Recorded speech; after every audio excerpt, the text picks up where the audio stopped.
Le PSG ou un établissement privé, ils ne veulent toujours pas en entendre parler.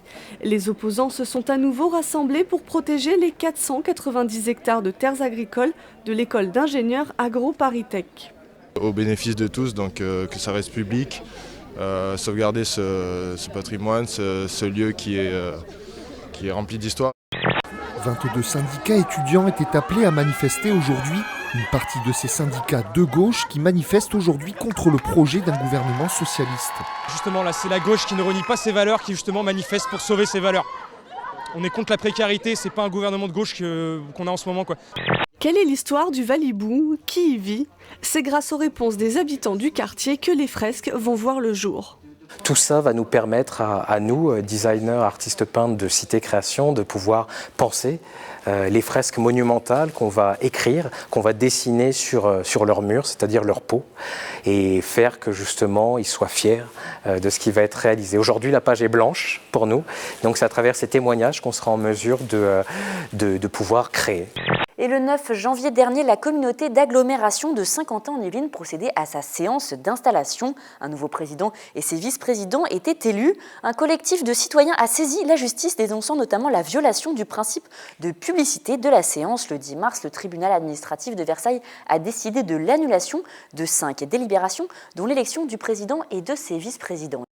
Pourquoi vous représentez à cette élection? Quel est un peu votre projet, l'idée de continuer justement votre projet? Voilà, une petite précision, je suis également enseignant-chercheur, mais bon, pas médecin.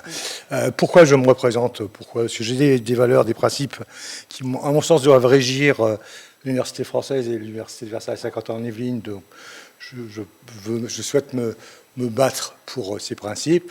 D'autre part, j'ai une ambition pour cette université, une ambition de développement, de rayonnement, d'aller au-delà de ce qu'elle est aujourd'hui.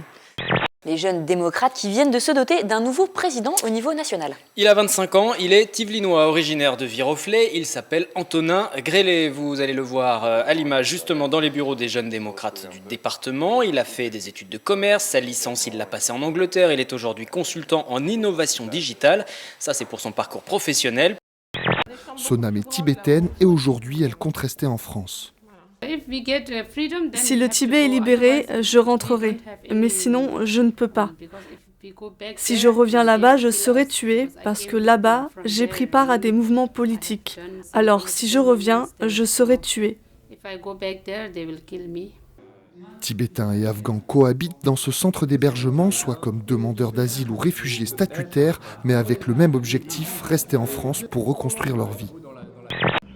Sortie de son lit, la Seine a aujourd'hui atteint un pic de crue de 8 mètres. Conséquence, sur la zone portuaire de Limay, un camion avec nacelle s'est abattu sur des camions-citernes contenant des produits chimiques, ici du chlore et du gasoil.